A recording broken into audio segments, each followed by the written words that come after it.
If you are wondering what exactly inattentive ADHD is, how it differs from the classic hyperactive ADHD, and why it's often misdiagnosed and how it's treated, then I think you're going to find today's presentation by Dr. Thomas Brown and Dr. Ryan Kennedy pretty fascinating. I know I'm looking forward to it.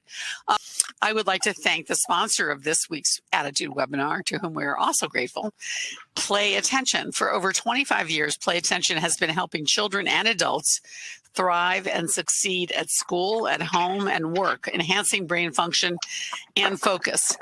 With their NASA-inspired technology and cognitive exercises, Play Attention improves executive function and self-regulation.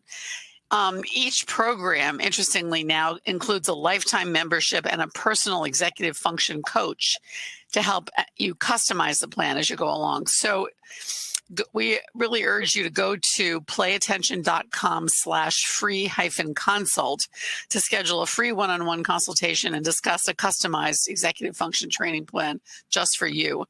The number is 800-788-6786 and the URL www.playattention.com. So take advantage of that terrific offer. Just a brief bio of our expert speakers.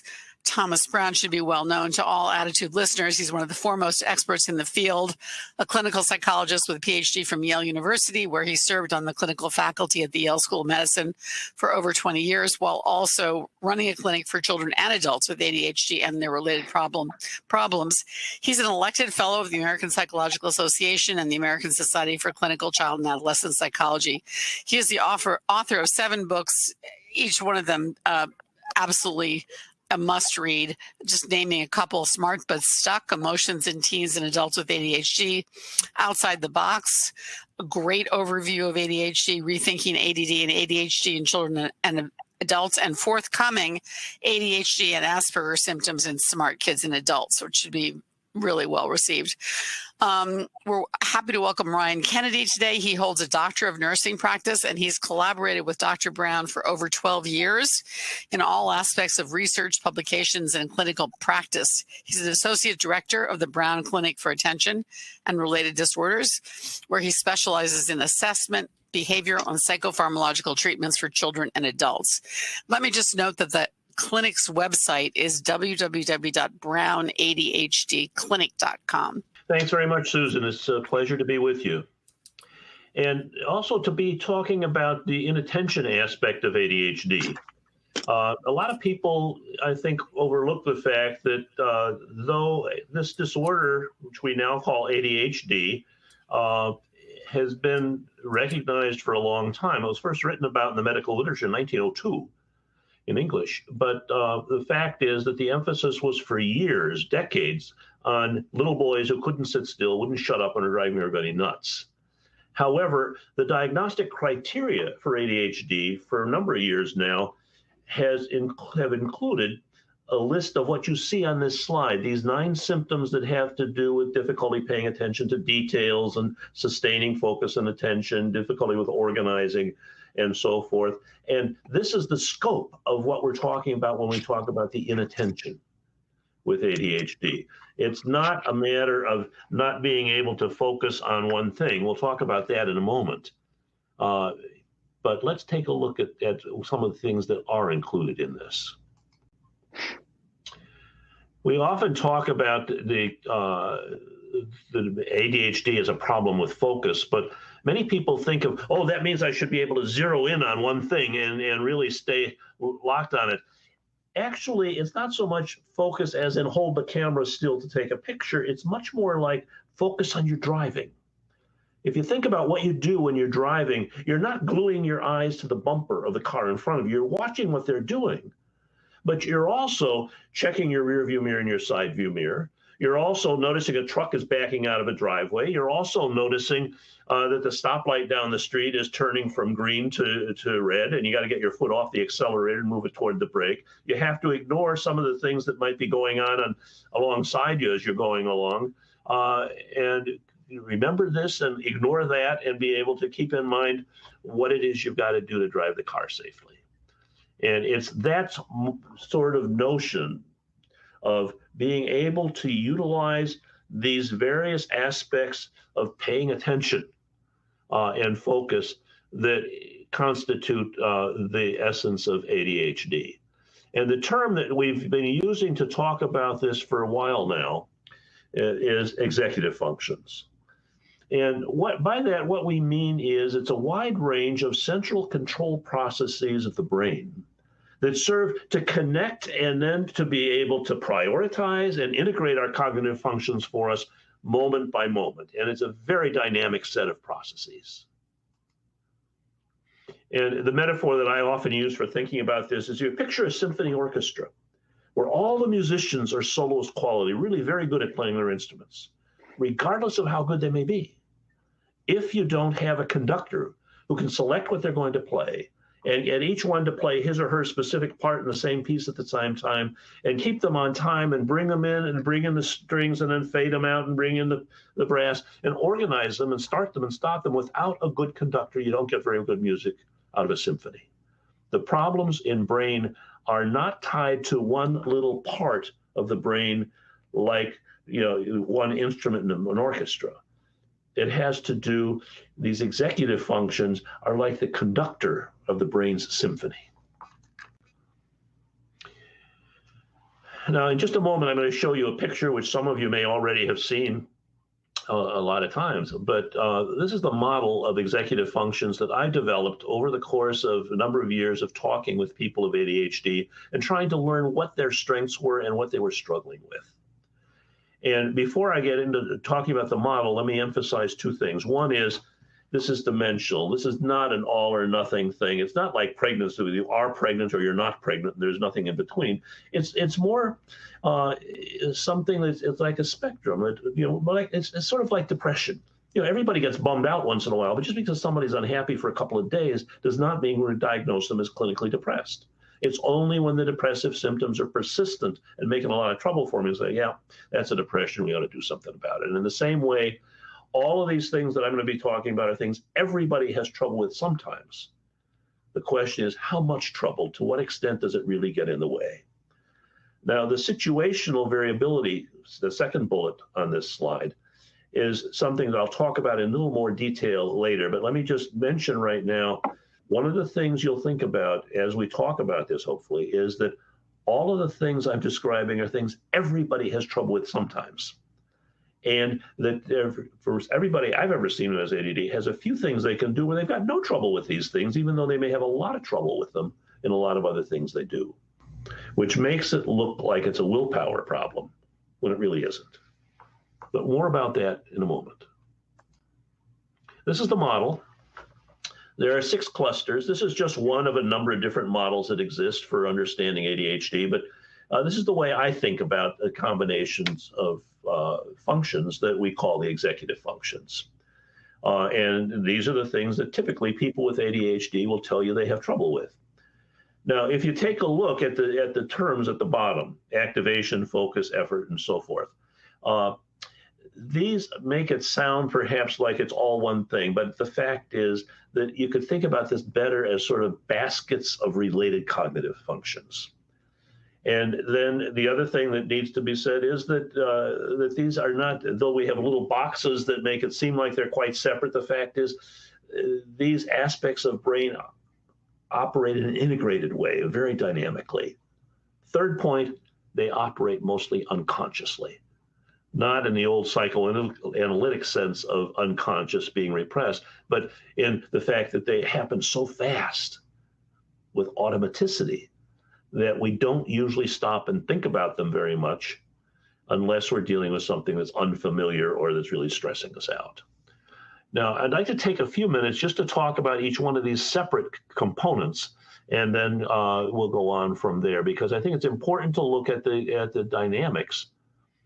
One part of it people with ADHD struggle with is being able to get organized and prioritize, decide which things are most important to do now. And sometimes it's a matter of organizing materials, and sometimes it's just sort of prioritizing the tasks and then figuring out how long it's going to take you and then getting started. The second cluster talks about focus, but it doesn't mean locking on to just one thing. It's being able to sustain the focus when you need to, but then also being able to deal with the distractions that come sometimes from what's around us and sometimes with things that are in our head. And then an example of this, of course, would be reading. When you talk with people about ADHD and reading, often what they'll tell you is, I understand the words perfectly well when I read them, but they don't stick in my head. And so I turn the page and realize that even though I read and understood it, it didn't really get into my head. And so I got to go back and read the damn thing over again. These are examples of the difficulties around focusing, shifting attention, and then sustaining attention when you've got multiple things to deal with. This next cluster is talking about several different things that belong together. One has to do with being able to regulate. People with ADHD often have difficulty getting to sleep at night. They'll often say, I stay up a lot later than I really want to or should. But they also sometimes have trouble waking up in the morning and being able to stay alert during the day, even if they've had a decent night's sleep. Often there's difficulty in sustaining interest and effort. And then another thing, which is not much talked about, but it's very much a part of what many people struggle with, is that when people with ADHD are trying to write essays or even long emails or something like that, very often they find themselves having a hard time cranking it out, that it just takes a lot longer sometimes for them to take ideas, which might be very good ideas, and be able to put them into sentences and paragraphs.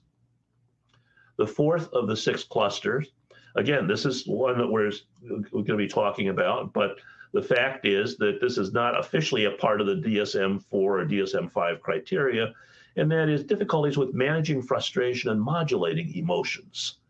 That's an important part of ADHD for most everybody I've ever known with it.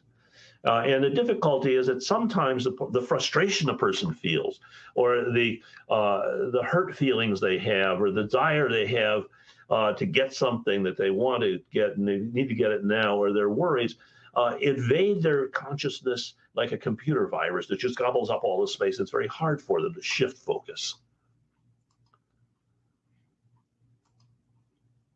Memory.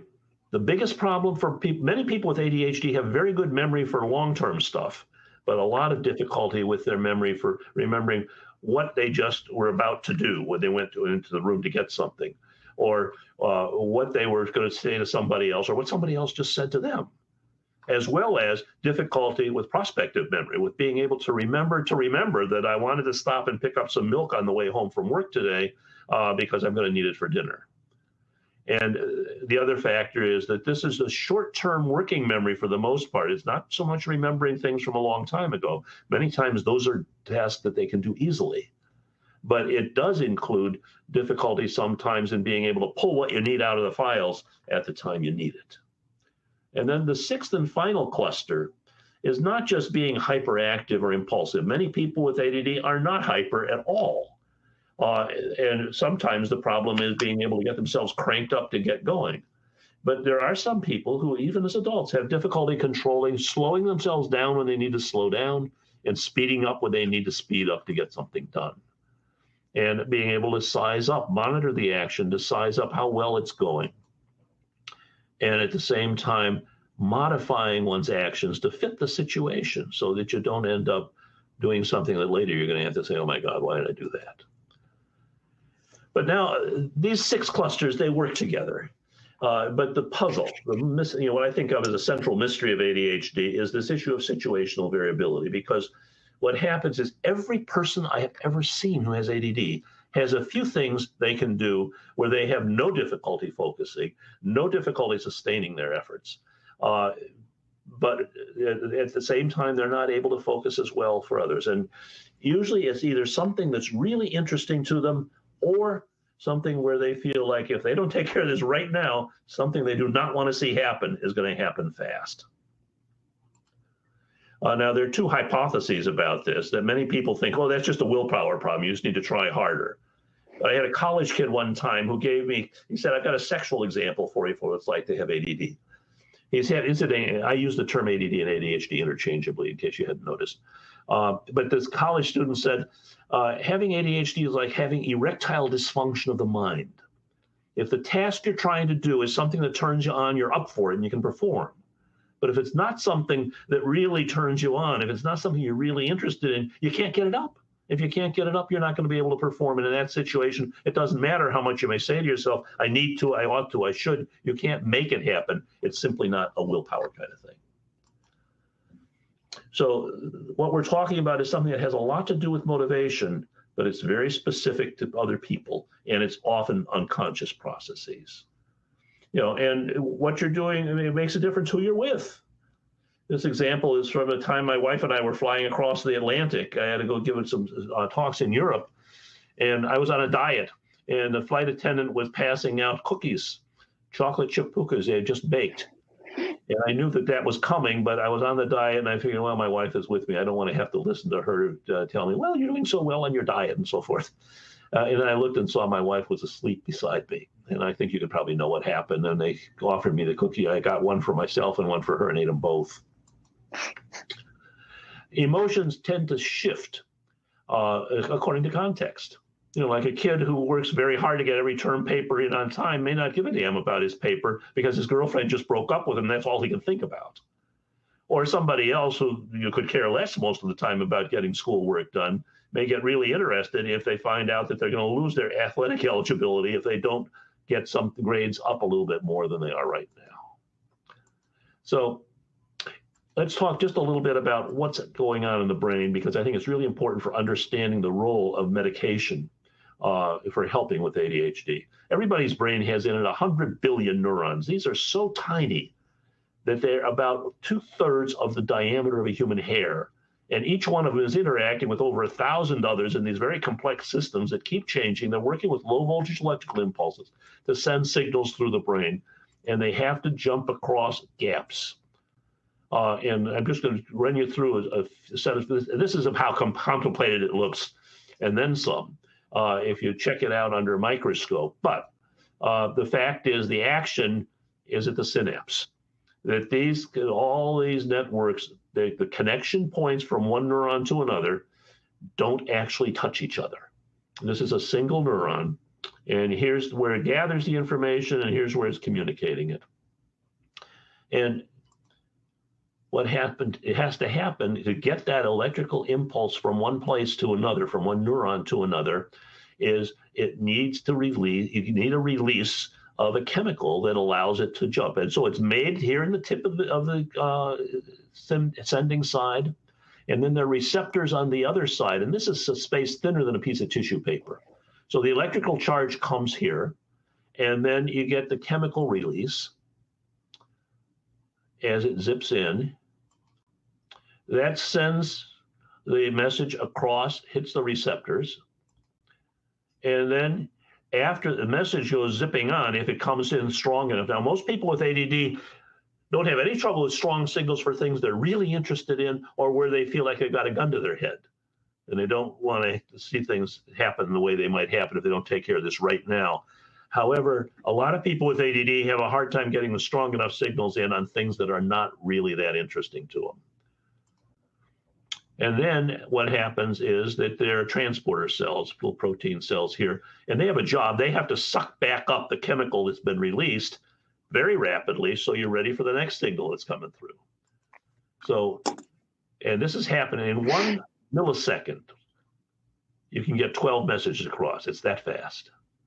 Now, the thing to know about this is that a lot of people run into difficulty with ADHD because what they find is that the medication, which basically is doing one thing, it slows the reuptake so it doesn't happen too fast, and increases the release for some other medicines as well. If a person taking this medicine is feeling too wired during the time the medicine's working for them, or too crabby or too serious, chances are, and you sort of lose your sparkle, you don't feel much like talking to people. If that's happening during this time when the medicine's supposed to be active, chances are the dose may be a little high. However, if you're not having those problems during the time the medicine's supposed to be active, but you do find it happening later in the day as the medicine's supposed to be wearing off, that's a completely different problem. That's what we call a rebound. And what it means is not that the dose is too high, because that you would have known here. It happens, it drops too fast. Okay, now at this time, Dr. Kennedy, my colleague, is going to give you a few specific examples of things that relate to the medication and people's experience with it. Dr. Kennedy. Okay, thank you, Dr. Brown. So these next 5 case studies I'm going to share, I have changed the names and information about patients, but these are real stories and common problems for a lot of people with inattention and ADHD. And my first patient is Cheryl. She's at 50 years old with 3 kids. And she had said to me, I've had ADHD all my life, but menopause has made my medication worse. I was really puzzled by this and trying to figure out, has she had ADHD all her life? Is menopause actually impairing her executive functions? And she had trials of medication in the past before she had seen me. So I had to go through a lot of her history to figure out information about how she responded to this medicine and this one and that one. And I was getting sort of the same flavor from each of them, which is she takes it in the morning, but it doesn't work until way later in the day. And I was sort of puzzled by this of, is the medication dose too low? Is she metabolizing this too slow? Is there an issue with other medications interfering? And what it came down to through this whole trial and error process over several months was a simple switch to a brand name medication from a generic tablet to the immediate release that she was taking 3 times a day. It surprised me, but it's sort of an exception, but it happens once in a while. Okay, flip this back over. I'd just like to add a little bit related to this menopause issue, and that is that there are a lot of doctors don't even understand this. But the fact is, a lot of the women, girls and women that we see who have ADHD report, for example, that during that part of their menstrual cycle where the estrogen level is low, the medicines don't seem to pack the same punch. And the other thing that I've seen is I was years ago, I was talking with a series of women who would be about 45, 55 years old. And they brought their kids in, and I went through the checklist about ADHD symptoms, and they were saying to me, I didn't have these problems when I was a kid, but recently I've been having a lot of trouble. And it took me a little while, but I finally figured out, well, guess what?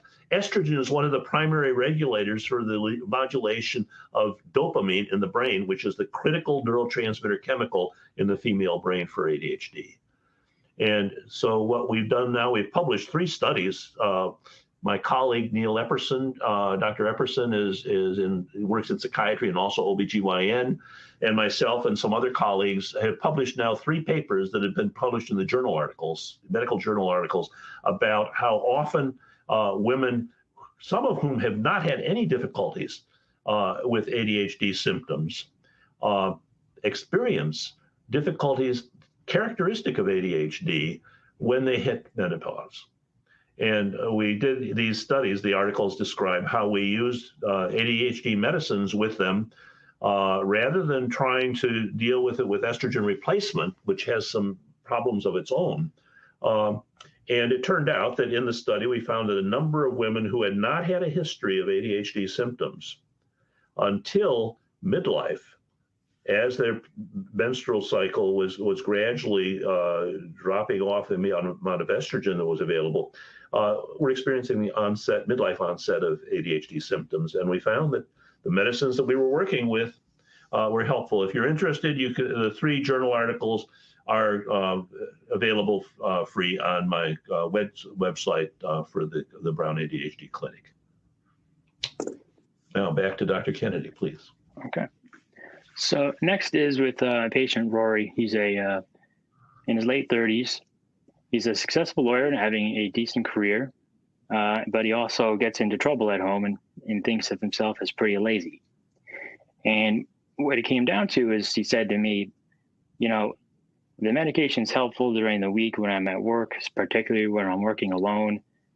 But when I'm at home on the weekends, I have most of my work done, so I don't want to get addicted to this medicine either, so I just take a break from it.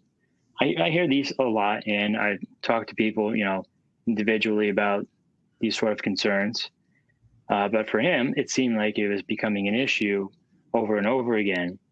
And the good example he gave me was, on Friday, I promised my wife that I was going to tidy up the house while she was away on business, and I was going to come back on Sunday. But instead, I just played video games the whole time in my pajamas that weekend, and I totally got into trouble with her. She was very upset with me, and it's sort of the same thing over and over again. And he needed, to do something about it. So in that case, symptom control is important on the weekends as well. And also with Rory was addressing some underlying assumptions and fears that he had about addiction and how to take these medications. And that is, under his circumstances, it was perfectly fine to take it, 6-7 days a week, because a lot of the tasks that are impaired in ADHD happen both at home and for people at work too. And for Erica, she was a 15-year-old sophomore in high school. And my title here is, when are 2 meds better than 1? I get pushed back on it sometimes because a lot of people like the convenience of, taking just one thing a day. That's sometimes what people can remember to take. But sometimes having 2 different medications is better. And what she said to me was, my extended release stimulants I tried are better than nothing for helping me focus and remember stuff for school, but I can't take it every day because the side effects bother me too much. And this was on a low dose of an extended release amphetamine. And she had tried a bunch of other different preparations for it, and she was desperate, and she didn't want to not take it, but she ended up having to skip it, some days, and that would cause some trouble for her in organizing and studying at school. So what I suggested to her was a little trick I have for some patients where this scenario happens, which is first to take guanfacine extended release for at least 2 weeks and then restart their stimulant. And sometimes that's the restart of the stimulant is still too strong, and in that case, we switch to something different, which I'll bring up in another slide. But for her in this case, it made a big difference. It made the extended release much more smooth, not as much rebound or any of the side effects that you would see during the onset or duration of it. And for her, there was a lot of the pushback on it was, I'm not hyper, I don't need it. And I was, in the next slide, I'll share some other reasons why it can be helpful for people who are also inattentive ADHD primarily. So with Frank, he's a 29-year-old guy, and he's a graphic artist, and he said to me, nothing works, I've tried everything, right? And he gave me a whole list of medications that he's tried over the past, 7-8 years, saying, Vyvanse was too strong or was too weak, and he had tried all the dosing ranges. Same with Adderall. He said that, kind of helped, but I just was sweating constantly, even on low doses. The Zenzetti, which is a brand for dextroamphetamine, he said that made me feel really agitated. I didn't like how it was on that. Concerta gave me headaches. It didn't work at all. Ritalin, it made me feel too jittery because he had to go on high doses for it to have a response. And he said Quillavant was kind of okay, moderate response, but it was just way too expensive at the time. So what I said to Frank is, hey, have you ever heard of plain old amphetamine? And he looked at me like, yeah, I've had Adderall before. He's like, no, this is a little bit different. This is one of the original stimulants that came out as marketed as Benzedrine years ago. And for some people where the rest of these stimulants do not work, sometimes the Avigio or generic amphetamine can work. And like in the previous slide, for someone who's tried a lot of these medications, I'll often have people do the guanfacine extended release for 2 weeks and then start Avigio or the generic amphetamine. Usually I have a pretty decent response for those people. And in some cases, this is another purpose for using the extended release for someone who may have inattentive ADHD. But that's not true for everybody. It's not the sharpest knife in the drawer. It has a moderate effect size for some people. but it does help for some with emotional reactivity and for difficulty falling asleep. But the trick is the timing of it, because it has a 5-hour delay. So if you're someone who has difficulty falling asleep and you're not interested in taking the other prescribed drugs for sleep or for anxiety, Guanfacine extended release can help for some. And you want to time it so it's 5 hours before your goal bedtime, and it has a calming effect onset. And my last patient here is Jeff. Jeff, he's an entrepreneur and security software inventor. The question here was, when is it okay to go above the normal dosing range? I hear from, being in a specialist clinic, I hear from a lot of patients of discomfort from their prescribers about going beyond a certain dose, whether it's their age, their weight, or maybe cardiovascular risks, or just lack of experience. But Jeff, I had a great rapport with him. I met with him weekly, and it was for half-hour and hour sessions. And so I really got to know him and understand him. And I believed him in everything he was, telling me for the most part. And he had his wife there in the sessions to help. And I had some feedback from his kids too. But he said, early riser, start work at 7, and I'm home at 6. The problem is that this extended release capsule, which is a new 3-bead thing, is supposed to last all day, but he finds that it lasted until about noontime. And we tried switching up to another extended release or other immediate release, but what ended up happening is doing double of this brand name once in the morning and then once in the afternoon. However, the dose response for him was at 50. And most people, who, if they hear, oh my God, 100 milligrams, that's insane. Well, it's not like we started at 100 milligrams. We had certainly started on the low doses and worked our way up to it. And, for a lot of other clinicians, having proper documentation, monitoring vitals and finding their health, and, sharing with people what the risk factors are so they're aware. And for some people outside the dosing range, this works.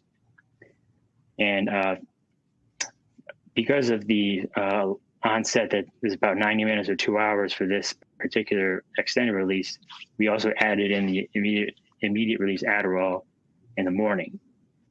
And so by the time that was kicking in half an hour, then wearing off there a few hours, then the long acting was starting to work. And it really optimized his schedule. And it had taken him about 8 years jumping through loops with other prescribers to find something that works well for him. He's doing exceptionally well. So these are my cases. I'm going to turn it over back to Dr. Brown. Thanks, Ryan. And I'd like to emphasize one thing that Ryan is particularly good about, and I think sometimes is a problem that is encountered where other prescribers aren't doing it, and that is the fine-tuning of stimulant medicine. The amount of the dose of medicine for stimulant medicines for people with ADHD does not go by how old you are, how much you weigh, or how severe the symptoms are. It's how sensitive is your body to it. And it's very important for the prescriber to be able to be very careful in trying to follow how a person's reacting to a medicine and realize that bigger doses are not always better and smaller doses are not always better. You're trying to fine tune it to get that sweet spot between too little and too much. And if you do that, I think what you'll find is that many of the symptoms that we talk about, particularly these inattentive symptoms, which cover such a wide range of cognitive functioning, I'd say about 80% of people who have ADD, whether we're talking about kids or adults, are going to respond. For some, it's huge how much it helps the medicine helps. For others, it's substantial, but not huge. Others, it helps a little, but not that much. And 2 out of 10, it doesn't work very well at all. And you've got to go to other stuff. The numbers I'm giving you have to do with stimulant medicines. We do have a few other backup options if we need to. And usually the adverse effects are transient and not significant as long as these are monitored and the dose is not recklessly prescribed without taking into account this individual. But I think it's also important for us to be careful. We don't talk as though there'll be no problematic effects from medicine. Any medicine you take has the possibility for some people of causing some adverse effects. And we can say that we have an 80% success rate with stimulants, but that still leaves 20% where they don't always work as well. The thing that's critical is for the prescriber and patient to collaborate to get the fine tuning done. Now, we need to save some time now for questions and answers. I'm just taking a moment to show you these are the books that I have published. The one on the top is a new one about ADHD and Asperger's syndrome in smart kids and adults. It's 12 stories of my work with some children, some teenagers, and some adults who had both ADHD and some autistic symptoms. We know that the term Asperger's syndrome has been taken out of the diagnostic manual, but the fact is that that is a term which refers to a set of symptoms in people who are quite bright, but still suffering from some autism-related impairments. So those are some additional resources that you can check out if you want to get more information about these things. All of these are available on Amazon. But let's stop at this point because I'm interested to hear what questions people have raised. Thank you, Dr. Brown and Dr. Kennedy. That was really so much there. We have literally hundreds of questions. So let me see if I can group them a little bit. Let's start with diagnosis. A couple of listeners have commented that it's very difficult to be diagnosed, and specifically they feel that girls or women with specifically the inattentive type of ADHD seem to have a tough time getting diagnosed. Do you have any advice for finding a practitioner? Is there a screener that can be used in school settings? What is your advice to those who believe they have inattentive ADHD and are having a hard time getting an accurate diagnosis?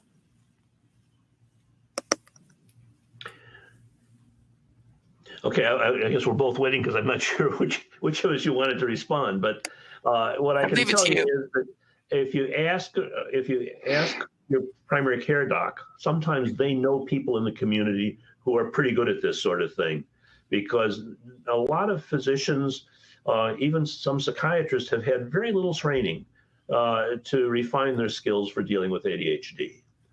And the other thing you might look at is, ADDitude magazine has its list of resources, and CHAD has a list of resources of people who are available in different parts of the country to provide these services. And generally, what we do is we've got, we do an intensive interview with people, but we also use normed rating scales so you can compare the specific behaviors that are problematic for people, their troubles with inattention, as well as any other behavioral problems that might be involved.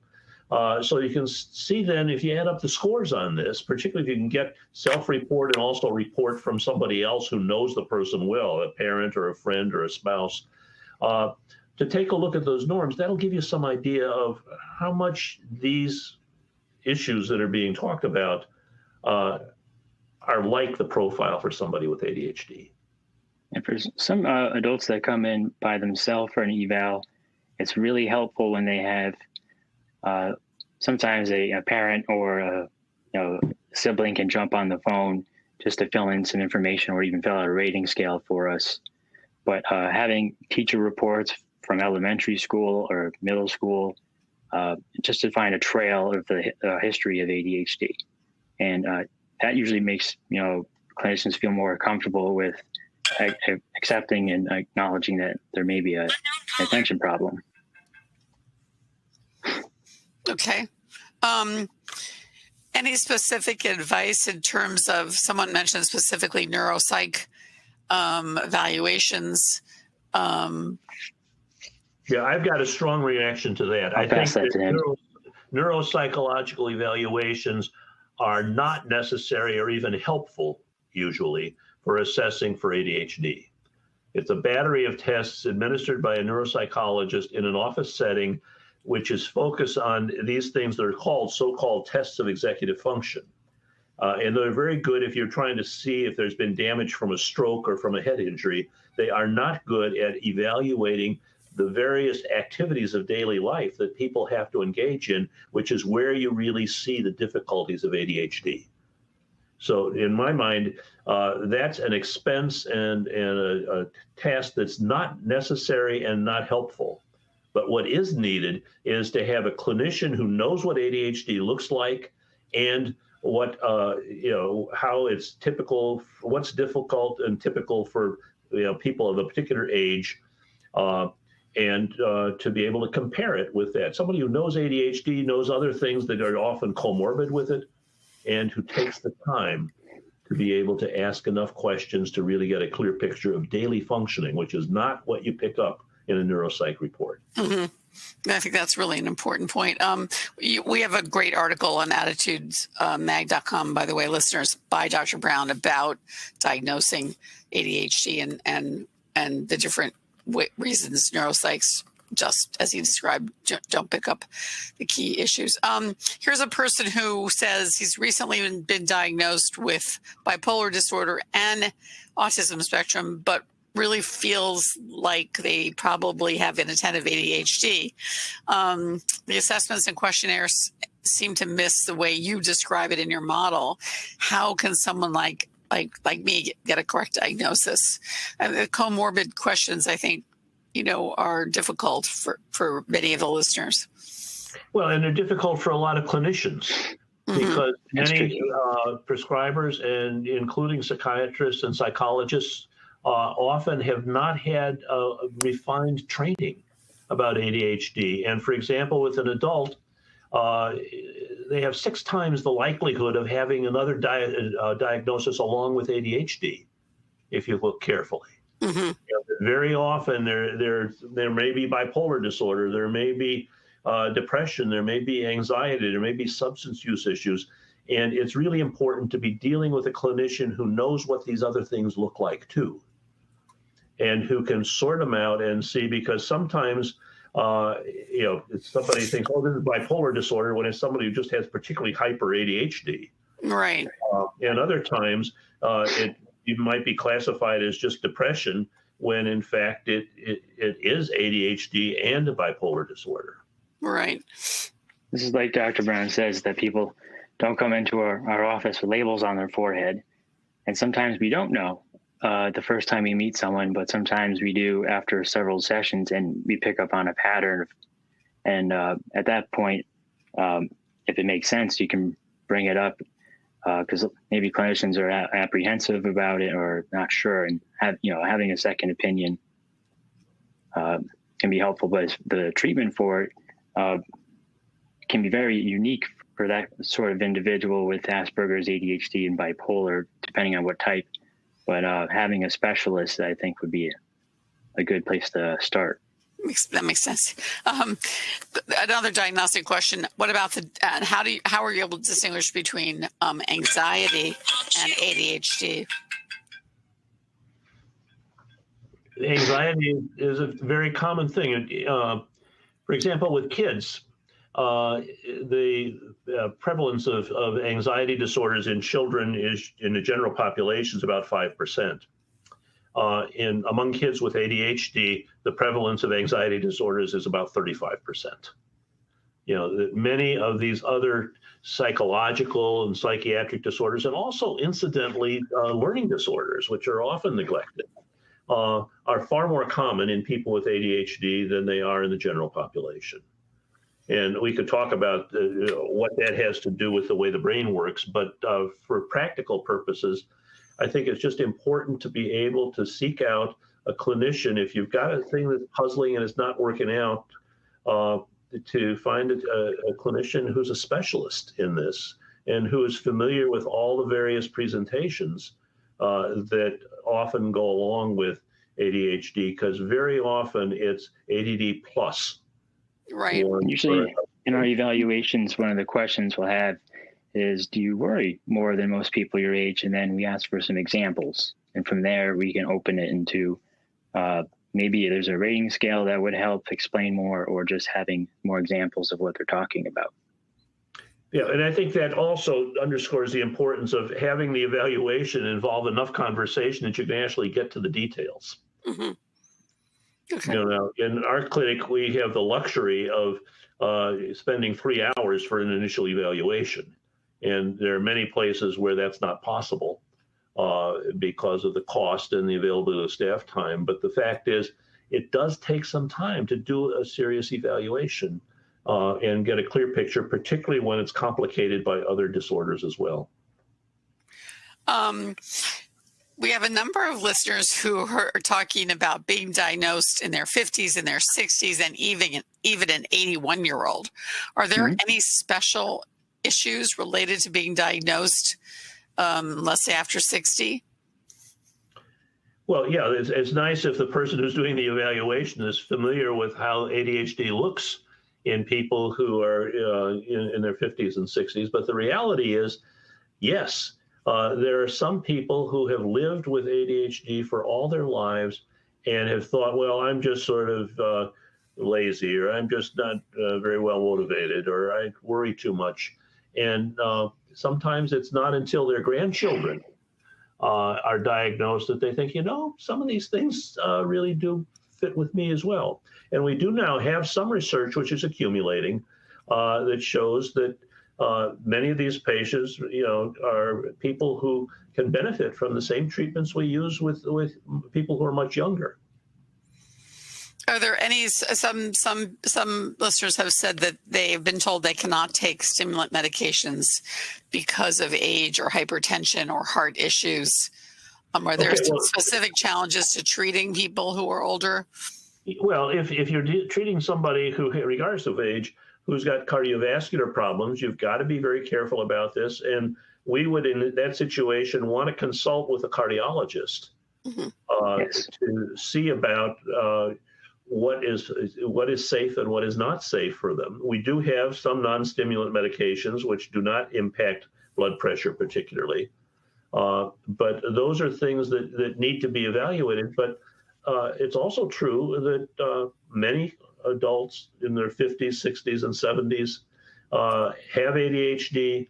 It causes difficulty for them, and they need medication. Now, it doesn't necessarily mean that they need medication throughout every single day, every day of the week. Now, they sometimes need it for specific tasks they have to do.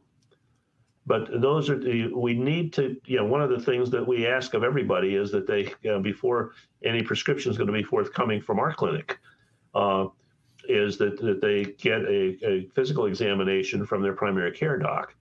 Within the past year, at least. Yeah, within the past year, to be sure that we've taken account of any particular risk there might be in the treatment.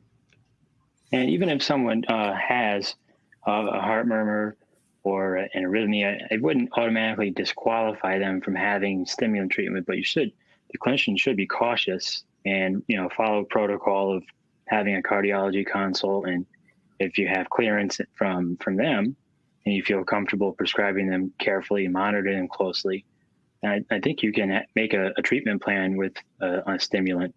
But, it's each individual has their own unique response to these medications. So it's something that's important, to discuss with your prescriber. Your comments about menopause and estrogen prompted a lot of interest. Couple of questions specifically. Are postmenopausal women with ADHD more likely to experience other brain function issues, dementia, Alzheimer's? We probably don't know that, I would imagine. But well, the dementia and Alzheimer's are different processes. But what we can say is that menopause for all women involves a significant decrement and chronic decrement in the amount of estrogen, and that estrogen happens to be one of the primary modulators for the release of dopamine in the female brain. And we've certainly seen and have demonstrated in several research studies and that have been published in medical journals, copies of which are available on my website, that some of these women who have midlife onset of ADHD type symptoms, though they may not have had any history of this earlier in their life, do experience difficulties that look an awful lot like ADHD and which can respond in many cases treatment with the ADHD medicines we regularly use. Okay, yeah, makes sense. Oh, here's an interesting question. As far as estrogen, menopause, and ADHD, is the same thing true for men with testosterone declining? We don't have data on that right now. Mm-hmm. What's your guess? I guess you can't guess. You're a scientist. The other thing that needs to be said is that often it depends on the tasks you're experiencing. If there are many people who, for example, I've had a number of people who have jobs where I'm thinking, for example, of an intensive care nurse who got appointed to be the charge nurse and then the senior nurse for running a whole unit. And she was doing fine as long as she was just taking care of the 2 or 3 patients that were assigned to her as a line nurse. But when they added administrative responsibilities to it, that's the place where her ADHD really got in her way. And there are some people, as you get older, and for example, if you're taking on responsibilities of carrying on a full-time job and managing children, and the demands that it makes on your time, and it's not just when they're little kids, it's also when they're adolescents. If you change the job description, it's quite possible for somebody with ADHD to function pretty well as long as it doesn't get pushed into these additional management responsibilities. And that's the point where you begin to see, oh yeah, these ADD things really are a problem and it needs to be addressed. Right.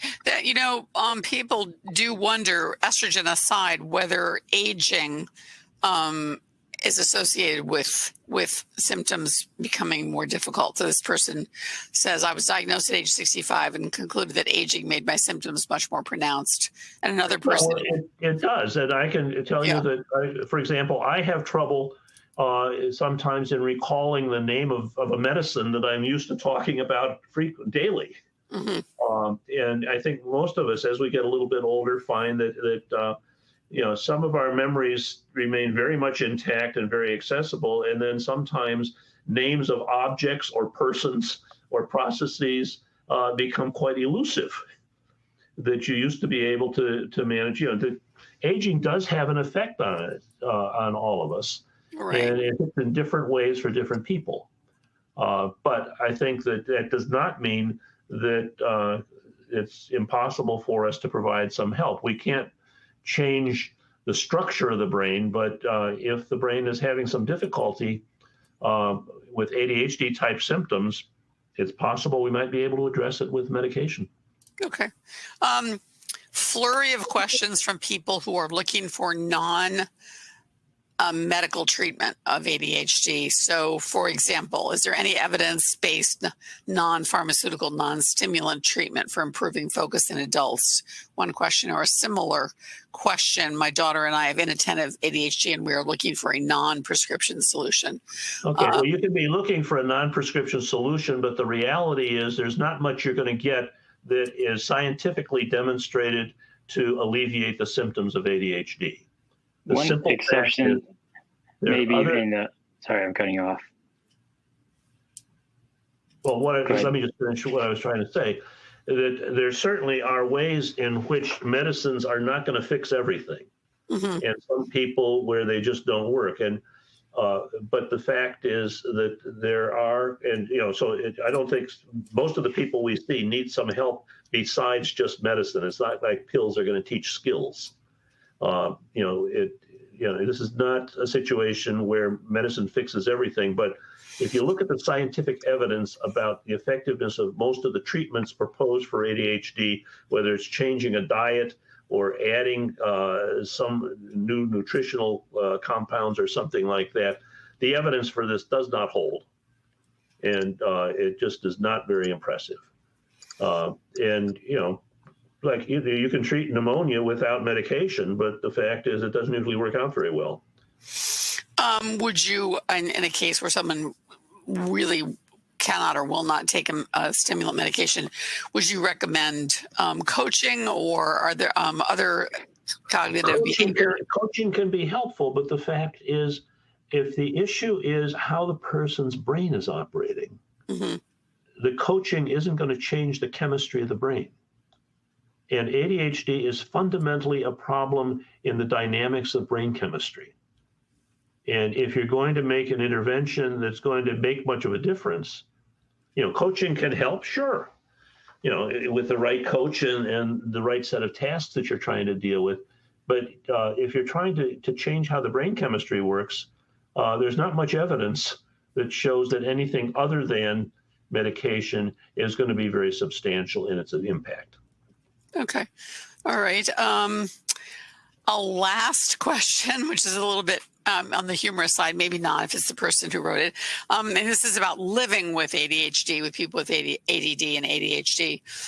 As a spouse of someone with ADD, how do I address the uninterested aspect? Just because this person has ADD and is not interested in managing household tasks, bills, doctor's appointments, doesn't mean they shouldn't be responsible for these things. How does this get addressed? So this is... I think most people in relationships of marriage or even just living with somebody find ways of letting people know that if you're not willing to carry your share of the weight, I'm going to make you feel it.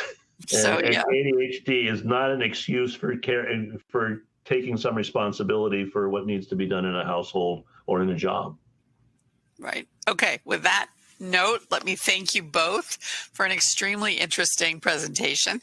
Don't miss future Attitude webinars, our expert articles, research updates. You can sign up to receive our free newsletters at attitudemag.com/newsletters. So thanks, everybody.